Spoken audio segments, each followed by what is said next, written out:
On. I think we can start. Okay, so good evening, everyone. This workshop will be given by ILSA, Main Event Committee. We organize workshops and we organize academic events to help you out throughout the year and for year 1 students to year 4 students.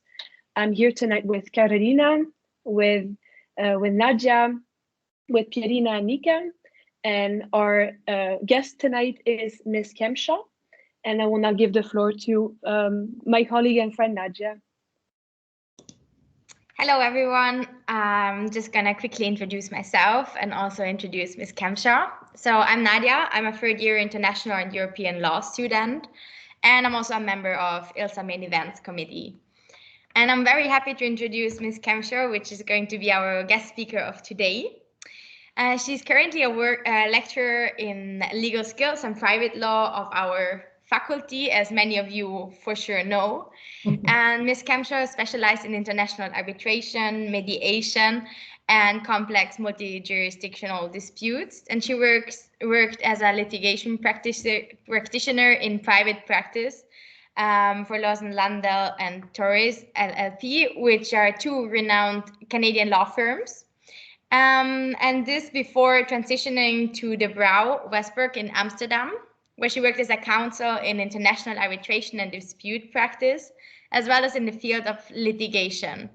In addition, and especially relevant for today, Ms. Kemshaw has been a recruiter for De Brouw Blackstone Rexford, and also throughout her career has many years of experience, also as training an associate and mentor and student mentoring. And I'm sure we will get great insights and help on how to draft a successful job or internship application. And thank you so much for being here today and sharing your experience with us. Thanks, Nadia. It's a lovely introduction. Yeah, not only did I do recruiting at De Brouw, but at Torres and at Lawson Landell in Canada, I also did recruiting at Lawson Landell in Vancouver. Actually, I was on the recruitment committee, and I traveled across Canada visiting law schools and interviewing law students in order to see whether or not we wanted to hire them for internships and articling positions. So I have done a lot of interviews. I've read a lot of CVs and cover letters. I've written a lot myself over the years as I've changed jobs and countries and that kind of a thing. So I hope that what I have to say will help you, inspire you, give you some idea of where to go. Yeah, so let's get started. I put some slides together, and what I'm going to talk to you about, or what I've been asked by ILSA to talk to you about, are CVs, motivational letters, cover letters, and also LinkedIn. I'm going to be honest with you that my LinkedIn profile needs some work, and this talk has been sort of the kick in the butt that I need to look at how to showcase myself a bit better on my LinkedIn profile, because it's not where it should be. But I'll still give you some tips about it, but let's focus. We'll start with your CV, and I'll sort of break it down for you and give you some tips. And I'm also going to give you some examples so you can see. So I'll be switching in the slides to other things that will hopefully help you and give you some real practical understanding of what you need to do. Yeah. Okay. So to get started. First tip, and you're all going to laugh at me because obviously I teach you skills and we do oral advocacy and that kind of a thing, and I'm looking at this as an advocate, and what you're doing is you're advocating for yourself, right? So in court, the first thing that you're doing for the judges is you're writing your submission to convince them about why you're right, and then you stand up in front of the court and you tell them that you advocate. And what you're doing with your CV and with your cover letter is it's your written piece to advocate for yourself, or why you are right for this job, why they should pick you out of all of the people that have applied for the position, because a lot of the time there's going to be quite a bit of competition for every internship, for every job. When I worked at DeBrow, we got hundreds of applications and we were only hiring maybe 10 or less, sometimes 6. So you really need to figure out how to stand out and how to really showcase yourself. So think of these documents as your written advocacy piece. And I'm going to tell you right now, it's a lot of work. It's a pain in the ass to write cover letters and to fix your CV. It is. No one likes to do it. At least I don't know anyone that likes to do it. I don't like to do it because it's hard to try and figure out, how do I sell myself? How do I make myself look good without sounding braggy or, like you want to showcase yourself, but you also don't want to be sort of full of it. So, okay. Now, why it's so much work is because what's really important is that you are tailoring what you're writing to the job that you're applying for. Please, please, please do not write one cover letter and blanket that to all of the different places that you're applying for internships or jobs, because employers are going to spot that right away, and it's the easiest way for your application to get moved to the bottom of the pile or get thrown in the trash. Yeah. If you are not personalizing the cover letter specifically to the job and to the company or court or whatever it is you're applying to, then you're not demonstrating right away why you really want to work there. And one of the key things for companies and employers that are reading, not reading cover letters for in the most part, is answering the question, why do you want to work there? And you want to be enthusiastic about it. And you can't do that if you have sort of a generalized CV and cover letter that doesn't particularly address the company. I'm gonna tell you that I have seen a lot of cover letters over the years where the students have written the same one, and then they've even forgotten to change the name of the law firm on the to. So I've seen, oh, okay, well, here's Loyens and Loof instead of DeBrow, or here's Allen and Overy. Okay, check. No, if you can't pay attention to those kinds of details, you're not gonna get the interview. Yeah. So that's a big tip. Okay, so now let's break down in terms of starting with the CV. Now there are 6 main categories of things that you should have in your CV in order to make it stand out and to highlight yourself in different areas. And those are, and sorry, I'm going to be looking this way because this is where my screen is with the presentation. So in terms of contact details are important. They need to know how to get in touch with you. So that should be something that is prominent and easy to find on your CV. A personal statement is also a really great thing to have on your cover on your CV. And what I'm going to do is I'm going to break down each of these categories and give you a bit more detail about what you should say or how you should say it. Obviously, you need to have your education. Then you need to have, because as a student, I would have education first, and then I would have experience underneath. My CV has experience first because I went to school a very long time ago. So it's not that important anymore, except for the fact that I have a JD and another couple degrees. But this level, you should have your education and then experience. And I specifically say experience and not work experience, because it could be that you have experience, but it's not from a job. It's from volunteering. It's from something you've done at school that is applicable to the job that you're applying to. So I always prefer writing experience because it doesn't necessarily have to be from a job. Yeah? Okay. Then you should have skills, and I have a big do not, but we'll get to that in the skills section when we get to that slide. And then interests. Now, those are the 6 main ones. You can also have things like awards or honors, or if you won things during your schooling or whatever. Those are also nice things to add. But this is sort of the main 6. areas that you should make sure that you have on your CV. Yeah? Okay, so let's do a breakdown. First is your personal statement or profile or whatever you want to call it. And I have one on my CV. And really what you're saying is who you are and what it is that you're looking for. So those are the two things that need to sort of be in your statement. So I'm a third-year student in the International and European Law program at The Hague University. I'm specializing in, if you're doing a minor or something like that, if it's related, if it helps you in terms of convincing the employer that you're interested in the subject matter that they're doing for the job posting.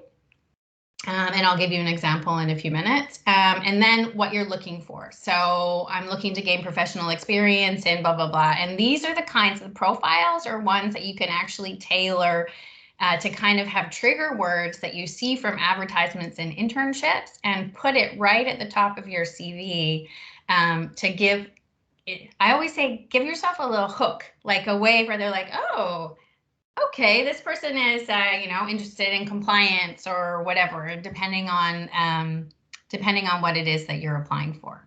Yeah. So that's the personal statement. Now, when we get to education, I've broken this down quite a bit because I have seen a lot of your CVs when I've been going through portfolios over the last year and a half. And I have found that there was room for improvement in certain areas in terms of how you lay things out. So in terms of education, it should be your most recent first. So obviously TUIS, it should be the top there in terms of when you're writing out your education. You want to do the name of the institution. So, don't write TUIS, The Hague University of Applied Sciences. Make sure you have the faculty, International and European Law program. There is a cachet to naming these kinds of things on your document. Yeah, particularly if you're wanting to go and be a professional internationally. Okay, so that's something you want to highlight. The location, although The Hague University, it's pretty obvious that it's in The Hague, but it's something to think about, particularly if you're putting your high school and you're from another country, or if you're applying for a position that is outside of the Netherlands. Like for instance, I've worked in Canada and in the US and in the Netherlands. And so I have on my CV, like I was a tactical crime analyst at the Calgary Police Service. That's in Calgary. If you're Canadian, you probably know where Calgary is, but maybe not if you're from the Netherlands. So I say Calgary, Alberta, Canada, so that it's clear that it's in Canada. It just makes it easier for someone reading the document to know, oh, okay, so this person has experience in other jurisdictions or whatever the case may be. Yeah. One thing that's usually missing is you all seem to get the start date, but you don't have the expected date of graduation. That's important to have in there so that the employer knows, particularly if you're considering wanting to parlay your internship into a job after you're done. Yeah, so let them know when you're going to be graduating or when you're expected to graduate. Who knows what will happen, but yeah, so that's something to have included. And then something is also nice to do, and this is again to tailor it to the position that you're applying for. If there are specific classes that you've taken at the university that sort of indicate to the employer that you have a skill set that they're looking for, this is a good place to put it in. Yeah? Okay, so that's education. Now, experience. To me, that's work, volunteer, and school. So anything within that realm. And another thing that a lot of you do, or at least the ones that I've seen in terms of experience, is you don't provide enough meat in this section. And what I mean is you tell me the title of what it is that you do and when you did it in terms of dates and like the name of the company, and that's it. That is not advocating for yourself. It's not telling the employer what it is that you did. Even if it's, stocking shelves at Albertine, you can make that into something. you can, and what you need to do is have bullet points under the, you said the name of the company, the position, and the dates of employment, and then give yourself a couple bullets under each of the positions that you've worked in, no matter what it is, salesperson at H&M, whatever. All of your work experience will have a skill set that is valuable to an employer in another field, whether or not it's customer service or, team skills, or, and there's all of these skills words that we're going to come up to in a few minutes that you can demonstrate that you have them by describing what you did in the job.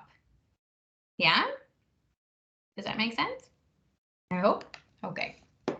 Yeah, and so in terms of the tip for this, again, I'm gonna constantly be saying to you, look at the job that you're applying for and find those words that they're saying, what is required, or, expectations. And there's always a couple of those skill words in there.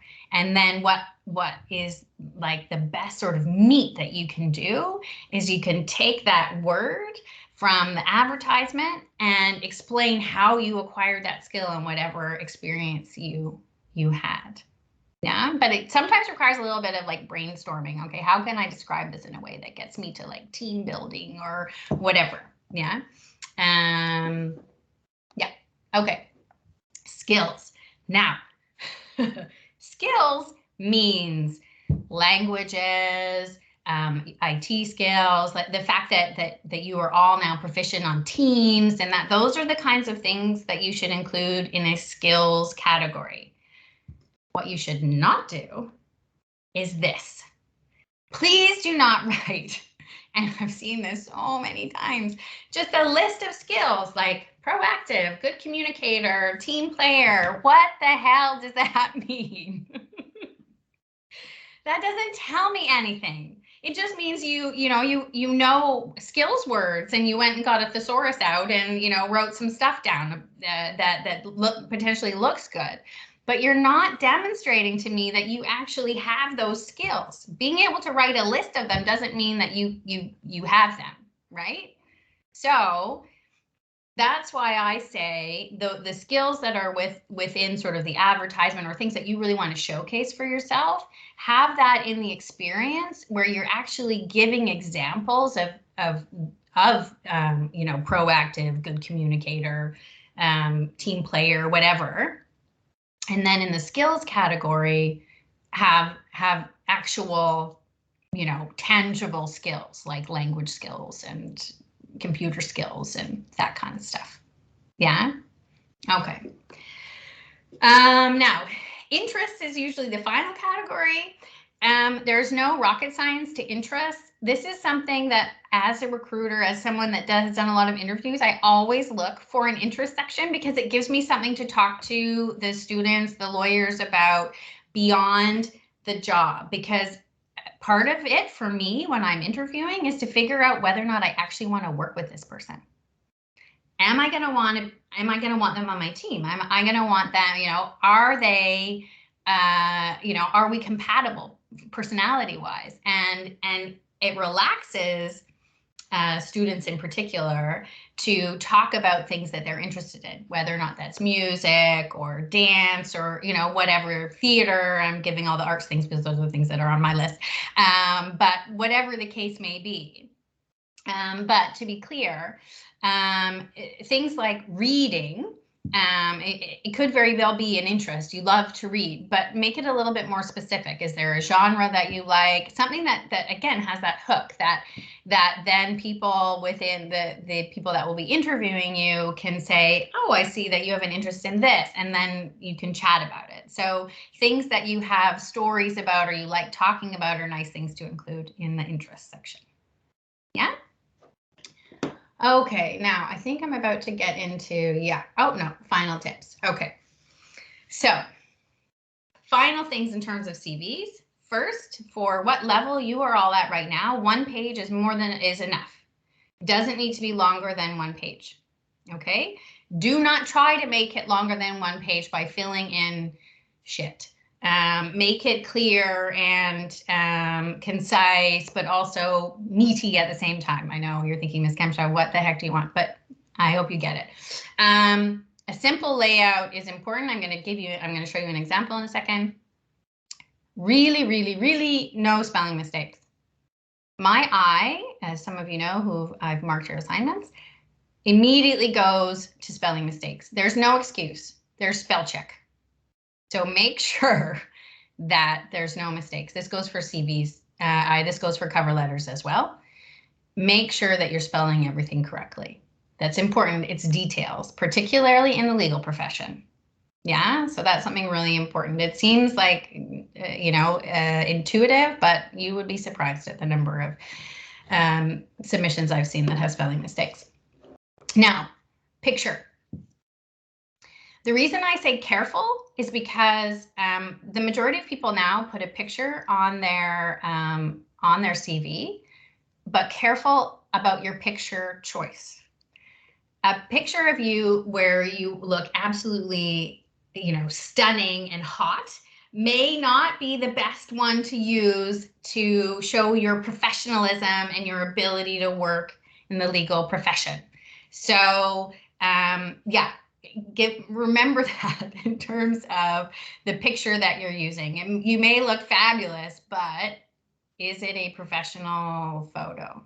So that's something to consider. And it does matter, like it does. It's kind of one of those things, and it shouldn't, but it's kind of one of those things that if someone has a picture, or sort of a random picture, or weird picture, or whatever, in terms of like trying to be too arty, or I don't know, I'll give you an example in a second. It's not a deal breaker, but it's something that the recruiters will talk about in terms of the photo, just as an FYI. Okay, so let me just pull up. Okay, so in terms of the like a clear kind of layout, this is a nice sort of a layout for a one-pager. In terms of, there's a picture, her name, she's got her personal profile, and then she's got her work experience and education experience. I would, for you guys, would move that order around, and then she's got her skills, and then she's done awards received. So it's one page, it's visually appealing, and it's very organized in terms of layout and structure. So my CV is this kind of layout. So that's why I'm showing it to you. I really like that. And I got this off of Canva. So you can go on Canva and you can see all these different kinds of things. I'm just going to see if I can find the picture one that it may not come up for me. This guy. See if I can get it.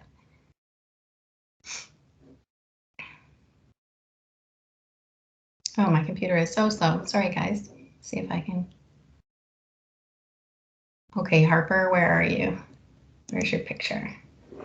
So, can you all see him? Oh, I made it. Yeah. So, cool picture. But from a standpoint of applying for a job in the legal community, not the picture that I would choose to showcase myself on a CV. Yeah? Okay. Right. Cover letters. The bane of every person applying for a job's existence. It's terrible. They're so hard to write. And I'm going to sort of give you an idea of how to do it. So what it is, obviously, is a way to introduce yourself to the company and elaborate more in your CV, and to convince them as to why you are the best candidate for this position, and to demonstrate your interest in the position. Yeah. So there's 3 things that you need to cover in a cover letter, or in a motivational letter, or whatever you want to call it. You need to talk about how your experience meets the job requirements, how your skills meet the job requirements, and the big one, why do you want to work there? Those are the big 3 in terms of how you do it. And that's why it's important that, and it's impossible to actually write a blanket cover letter that would cover any kind of situation, because then it's very clear to the reader that you don't really have a lot of interest in the company that you're applying to, because you haven't tailored it to this in this particular way. Yeah. Okay, so for cover letters, doing your research is important. Going and Googling the company and looking at what they do, first of all. A lot of places now on their websites have blog posts and things where you, or, you know, a press area where they have news releases about things that are going on in their company. That is a great resource. And I'm going to talk to you about like finding these golden nuggets that help you in terms of what you're writing. That gives you something to write about. If there is something within a blog post or a press release that you think, wow, that's really cool, I find that really interesting, that is something that you could write in the cover letter to demonstrate that you've done your research on this company and there's something that they're doing that's really exciting that you want to be part of. Yeah, so it's taking that extra step beyond what they've written in their advertisement to do a little bit more digging and find those little nuggets that will help you to write a very personal and also direct letter to the company you're applying for. Yeah. The second big point is use your contacts. Do you know someone who works there, or is there an old alumni? Or I can tell you that, and this is sometimes hard to do, but mentioning the name of someone who either has worked in the company in the past or works in the company or did an internship is a nice hook, again, because it gets you it gets you name recognition right off the bat, in terms of, oh, this person either knows this person or received, and I'm going to give you a very good example in a second of something that you can do in terms of an internship position that was posted a couple weeks ago. But having the name of someone who works in the company or is connected with it in some way is very helpful. Is something that I always note when I read it in a cover letter, and if it's someone that's still working in the company, I ask them about it. Do you know this person? That kind of a thing. What I've done for students in the past that have wanted to apply for a position at DeBrow is I have put them in contact with someone that's at DeBrow so that they can talk to them, so that they can put it in their cover letter. So because it makes a difference. Having that connection, it's just that little extra push that can separate you from the herd that are applying for the job. Yeah. Okay, again, no spelling mistakes. I don't need to say it anymore. No spelling mistakes. And then give examples. So this is where what you can also do in the cover letter is highlight, you know, when I was talking to you about the skills that were outlined in your experience, where you can tell a story or demonstrate a little bit more about how you've acquired the skills that are necessary for the job. Yeah? Okay. Okay, we're back on LinkedIn. So now I'm going to show you, I'm going to give you a practical example. See you later, dude. Okay, so there was an internship that was posted on the 14th of February, and it's for GMO. Can everyone see the posting that's on Blackboard? Okay, so let's start looking for nuggets in terms of how we do this. Well, we've got a contact right off the bat. We have the name of someone who is an alumni at our university, who works there and is promoting the position to us.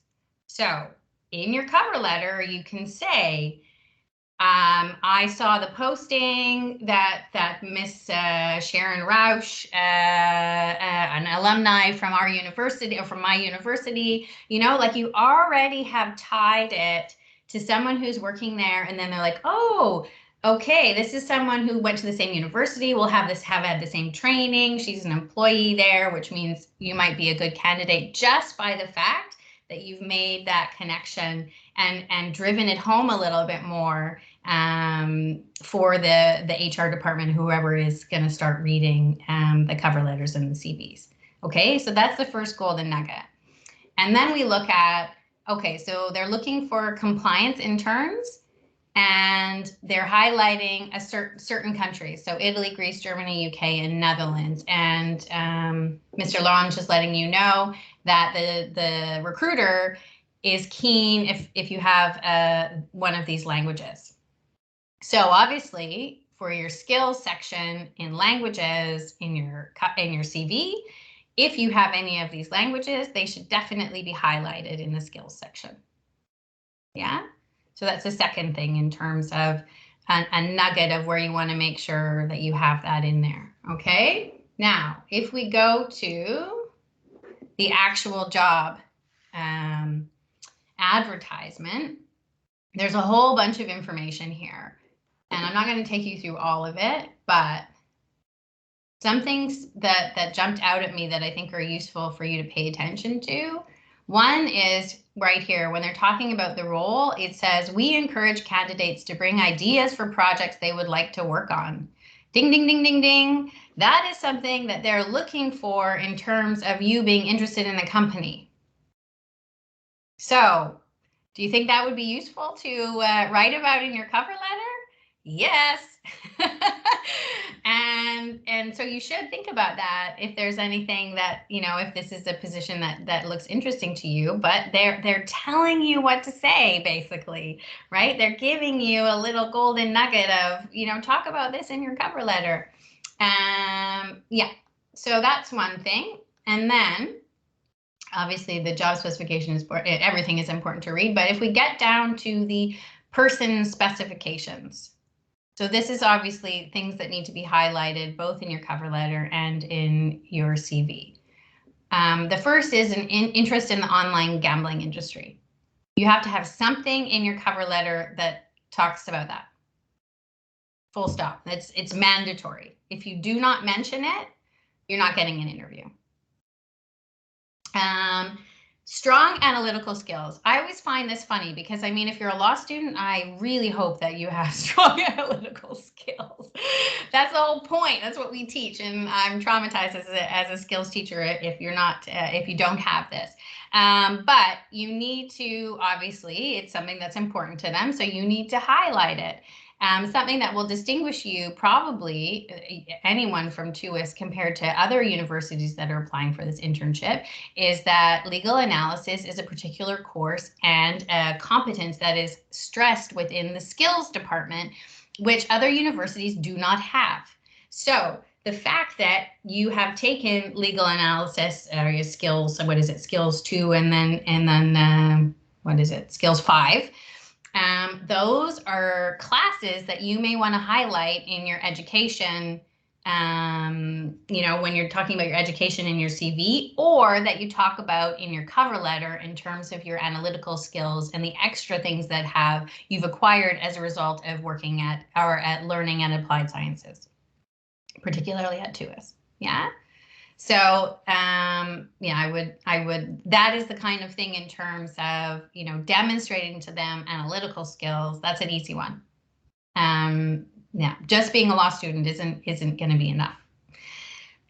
English language, obviously, you want to put that in there if your English is really good. Highlight the fact that you're a 3rd or 4th year law student. Again, the languages part, and then it says asset has had exposure, experience, and compliance, or AML. So anti-money laundering is AML. So for anyone that has done the compliance minor, this is something that should be in your highlighted in your education section, but also should be in your personal statement or your profile. Keen interest in compliance, which is then demonstrated by saying you did the compliance minor, by then having it in your cover letter as well, and just literally beating them over the head with, look at how skilled I am at this and how much of an asset I will be. Yeah? Okay. So, LinkedIn. We're almost done.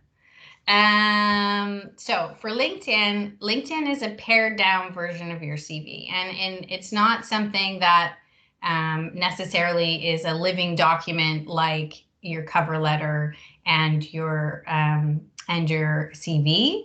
It's something that is a digital, it's a digital showcase for you to sort of market yourself to other professionals, and also something that a lot of recruiters, although the majority of them, will look to as well.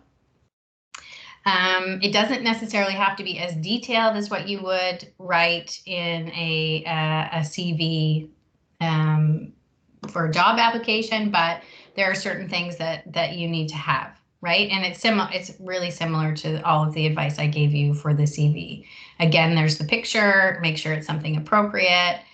Another thing that I think you should all keep in mind is some of you have pictures that are attached to your email. So there's like a profile picture that's attached, or at least I see it when you send me emails. That's something also to keep in mind in terms of if you're communicating with people and that picture is attached so people see it when they get your emails, to make sure that is not, that it's appropriate in terms of the type of picture that it is. Something different from your CV with LinkedIn is there's a headline section to sort of like is your tagline. In that case, it would, very simple is, third or fourth year student in international and European law, or it doesn't have to be anything fancy, but it's an identifier right away as who you are.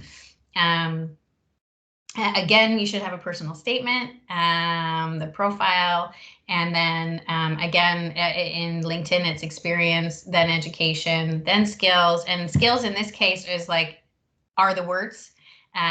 So you can literally pick words. I think it's kind of a useless section in LinkedIn, but whatever. It's there. And then there's all sorts of accomplishments in terms of you can do honors. I have like publications that I've written that are in there, languages. And then your interest in this case, compared to what it is in your CV, is your interest in other companies and groups and schools that are on LinkedIn. So something that may be useful is if you're applying for a job at a particular company, that you follow them on LinkedIn. So you're demonstrating your interest, right? Those types of things are, or you're engaging with what they're doing in social media. And that's something to consider, and that's something where I'm terrible. So I'm sure you are all much better than me with LinkedIn. So my LinkedIn, do not use my LinkedIn as an example of what you should do. But I'm going to update it, and then you'll be like, oh, I see what she's done there in terms of showcasing herself. Yeah, so, and that's actually another thing. Don't use mine as an example, but it's good to look at what people have, how people have laid out their LinkedIn. It gives you ideas of, things that you like in terms of how other people have showcased. It's a nice resource. I sometimes look at old colleagues and say, how did they describe themselves? And should I steal that or not? So yeah, sometimes it's good to get examples, right? So if you're out of inspiration of how to describe yourself or how to explain a type of skill or experience. Yeah. Okay. Well, that's it. So I think I talked 100 miles an hour, and I hope that people have questions. And yeah, I'm all ears if anyone wants to ask me anything. And I think I'm gonna stop sharing so that it's a little bit better. Thank you so much. I'm sorry. Thank you so much for it was very, very insightful. And we are opening now the floor for questions. So I'm not sure if you can see the questions in the chat, otherwise I can ask them. So everyone that has a question, it would be nice if you can open your microphone and maybe turn on your camera so we can see you.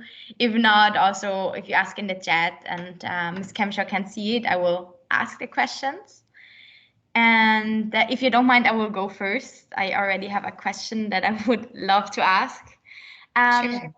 For the CV, should we put picture, or would you advise that we put a picture there, or does it look more professional if we don't?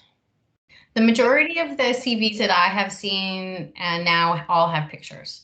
So as long as your picture is professional, I think it's fine.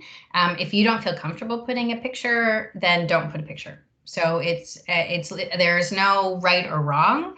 I never used to have a picture, and I talked to a headhunter when I was transitioning out of private practice, and she said to me, like, there are certain things that they do in the Dutch market that I refuse to do. One of them is I never give my age, because that's none of anyone's business. And I know that in the Netherlands it's pretty typical for you to have your age and that kind of a thing. They want to know, which is, in Canada is discriminatory. I don't include that, but I do on my CV. I do have a photo now. Okay, thank you. You're welcome. And I can't see the chat. I don't know why, but it's not coming up for me. I just can see participants, but I can't see any chat.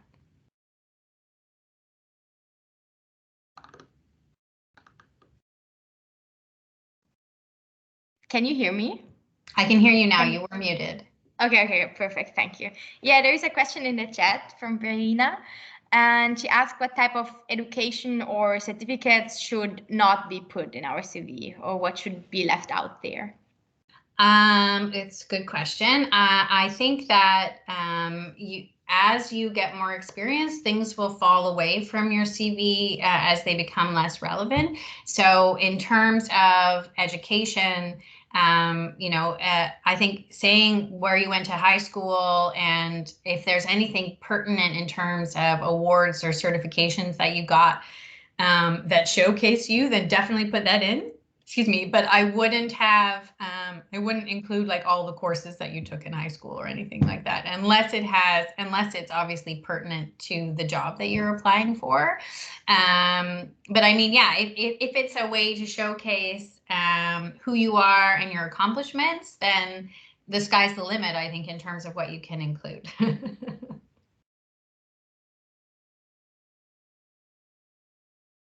You're muted again, Nadia. Yeah, I see there is a question.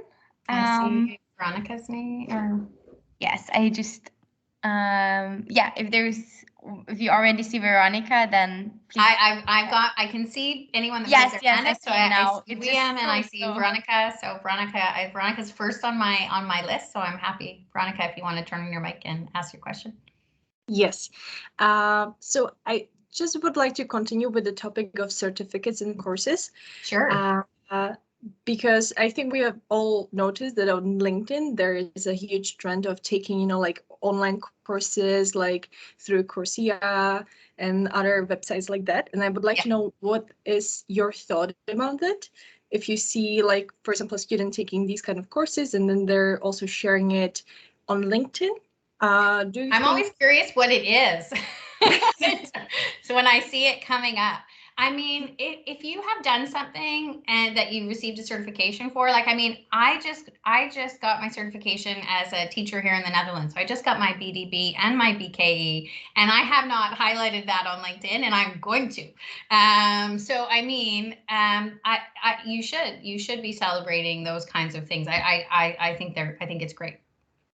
And are they also, like, do you see them as a credible thing, when you look at this kind of certificate as a recruiter, for example? It depends. It depends on whether or not it's applicable to the area that I'm hiring you for. So certificates in certain things that have no bearing on the position, on the posting, would have less value to me. But that doesn't mean that it's not useful to have on your CV to show how well-rounded you are and that kind of a thing. But obviously the organization and the reputation of where you got the certificate from does matter. But most people probably won't know that are reading the CV. So yeah, it's sort of a little bit of both. I would not inundate your CV or your LinkedIn constantly with those kinds of posts, because then it sort of saturates like your profile, and it gets a little bit too much. But yeah, I mean, if it's an accomplishment and you're proud of it, then LinkedIn is certainly the place where a lot of people like to talk about how they are humbled and pleased to announce the things that they've accomplished. Yeah, they're like, dear network, today I would like to announce my Yeah. accomplishment. Yeah, thank you very much for the answer. No problem, Veronica. Liam, I see your hands up. I think you're next on the list. Yes, can you hear me? I can hear you. Yeah, go ahead. All right. So, sorry for my voice. I'm a little bit sick. But my question is, the first one is about, let me see. Well, for example, like work experience. Like, is it like kind of bad if you just have like one job experience? Because, for example, like me, I've been only working like in the supermarket like since ever. Like it was my first time job, and I've stayed there for like all these years. Yeah, I don't know how I should feel about that. I think you should feel perfectly fine about it. I think it demonstrates loyalty and commitment, and there's all these things that show you as an employee that has been able to keep a job for an extended period of time. There are some people that can't claim that. And so, I mean, as a student, whatever the experience is, job, work, volunteer, is all good to be included. And I mean, everyone has to start somewhere. I was a dishwasher at a restaurant. It's one of the first jobs that I had, and it builds from there. But again, it's making sure that you're describing what you're doing and demonstrating the skill set that you've acquired, even though it's not like a fancy law job. There are still skills that you've acquired in what you're doing working at the supermarket that will assist you in your next endeavor in the legal profession. You just need to highlight that. Yeah, thank you. Because the way you highlighted it, like I didn't like, I would have never come up with it, like what you like said, like about loyalty and stuff. And the other one, go ahead. It's about also like no, it was about skills. For example, you gave the GIMO internship thing, and they were talking about, for example, like if you have these languages. Not well, for example, I have well, Dutch because it's my mother tongue, and then English and German. But like, for example, German, I have like a certificate that I got in high school for taking, well, for participating in a German, like, well, such as the Cambridge thing, but then for Germany. But well, I think I would be lying if I said that I still know a lot of German because I haven't spoken German in like 3 years or so. I don't know. Is it still? Well, I do have the skills. I mean, I have it on paper, but do I like have it? No. Well, I think obviously you want to be honest, right? In terms of, because you don't want to suddenly be hired and you're working like on the German desk and you don't have that skill set. But the fact that you have the German certification, and can you get yourself there, or if you spend some time studying German again or getting in your head German, will you be able to get to that caliber? I mean, that's something to also consider. You can also say, in terms of, when you're giving your skills and it's language skills, you can say your competency level, right? So you could say in competencies between A and C, A1, A2, B1, B2, C1, C2. Or you can say, what I say, like working proficiency for my level of Dutch. I mean, I can speak Dutch. I don't do it for work. I'm forced to do it with my husband. I mean, if I was to be hired at a law firm to do only Dutch work, I would struggle. And that's where I would draw the line in terms of, you know, clarity with them about my level of Dutch in terms of working at the office.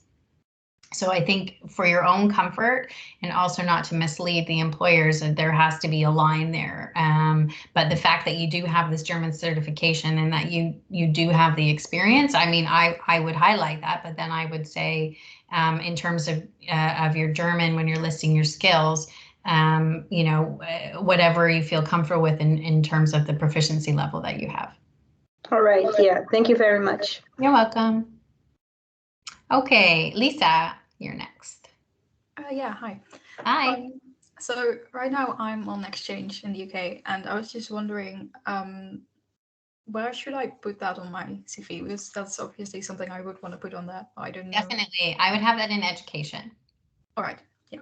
Thank you. Yeah. You're welcome. Naomi?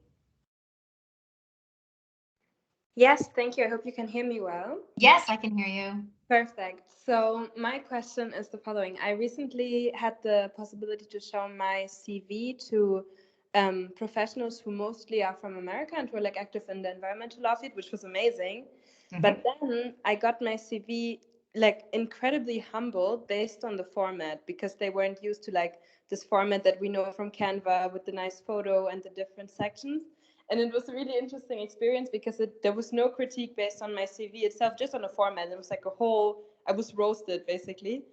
And that was really interesting. And I was just wondering, how can we look out for companies in Europe who might be looking for a more standardized American format, so that we don't fail based on a format criteria? Yeah, format is something that's difficult because you don't want to get too fancy, but you want it to be for me, it's always readability and being able to find the key things that work. If you're very concerned about layout, and it's a company that is an American company, and they have specific, you know, particular style, then I would literally Google American CV layout, like something like that, in terms of taking a look at what the standardized style is. But I'm surprised that was something that came up in terms of if you did something similar to what I showed on the screen. But again, the States is a particular beast. So you do have to be cognizant of that for sure. Okay, thank you so much. You're welcome. There are a few questions asked in the chat. Okay. There is one question asked by Nefeli. How important is it to have many connections on LinkedIn? Should we accept every request or should we filter them? To accept or not to accept? Yeah, that's a really good question. I mean, I sometimes filter if I'm kind of like, why is this person wanting to link with me?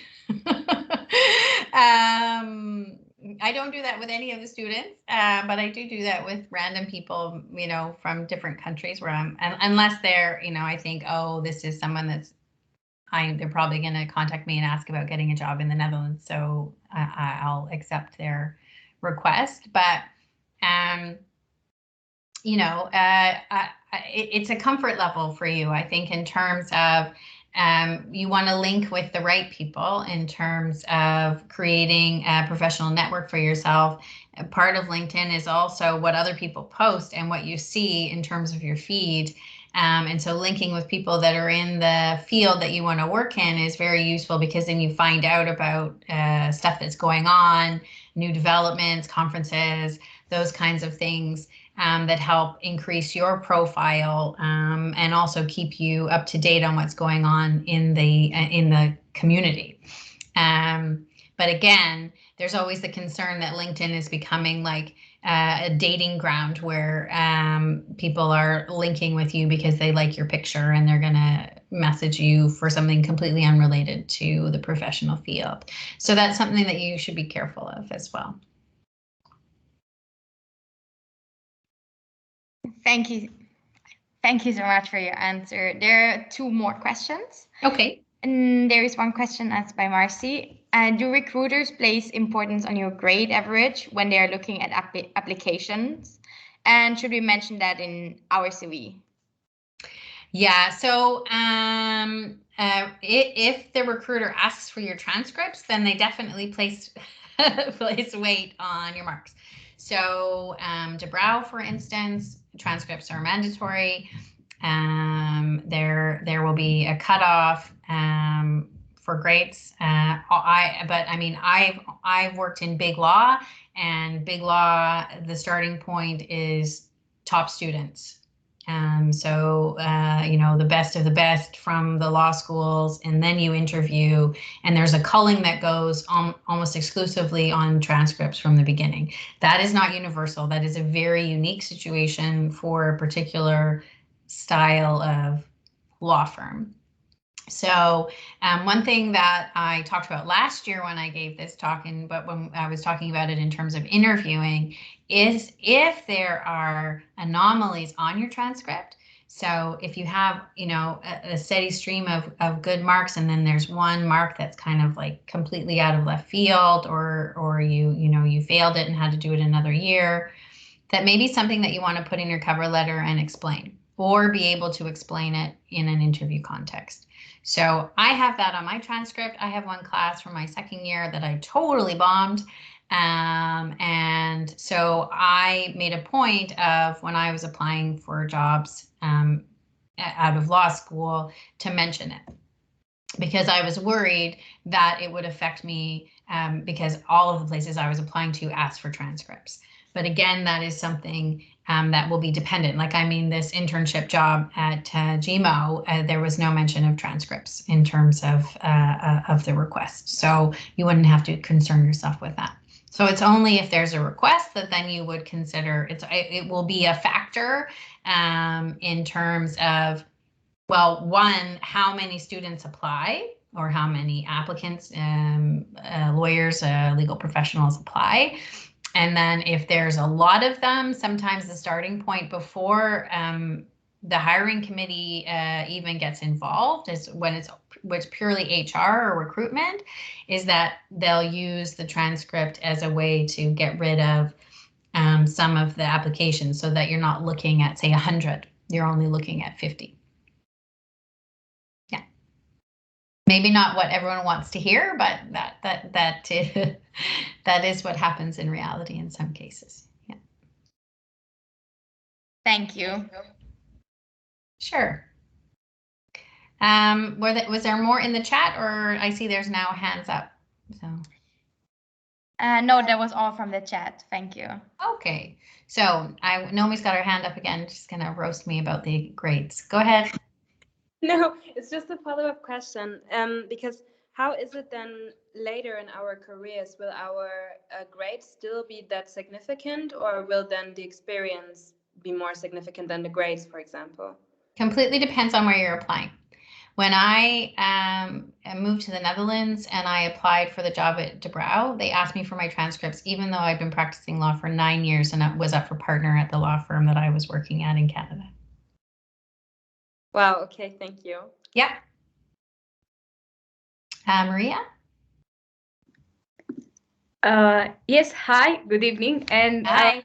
it's not a question, but I just wanted to say thank you, really thank you, and also to the main events committee, because I did not expect to learn a lot today. And I also told Carolina, like in between in the chat, that I really wish we had this workshop before my application for the exchange, our application for the exchange, because now I learned a lot and I know where to change things. So many thanks for tonight's workshop.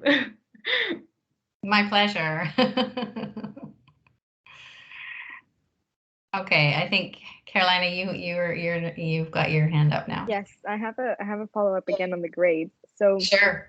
let's say we're interested in a position, they're not asking for grades, but we have very good grades and would like to show that off.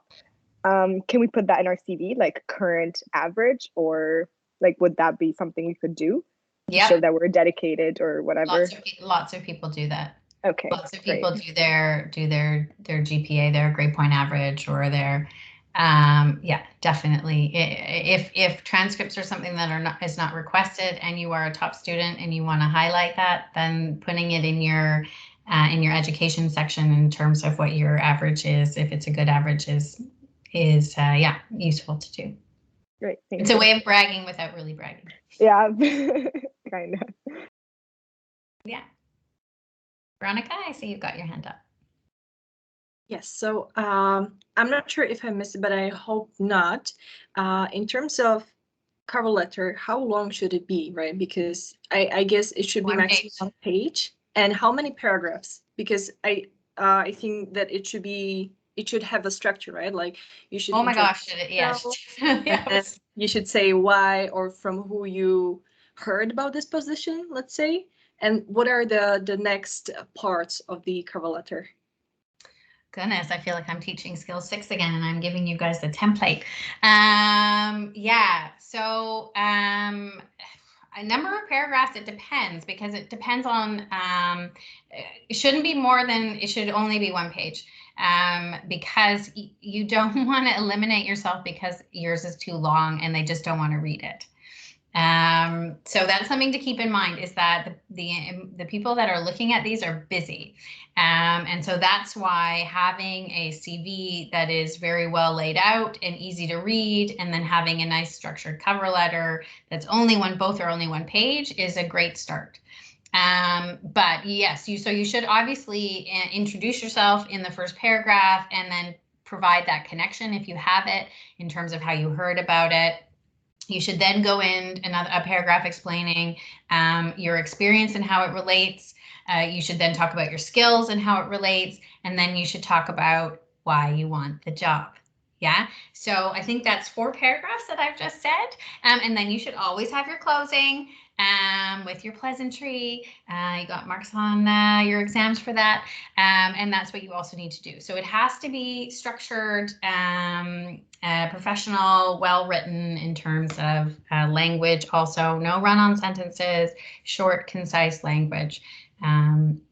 Channel me in terms of your written advocacy, and that will help. Yeah? Okay, thank you very much. You're welcome.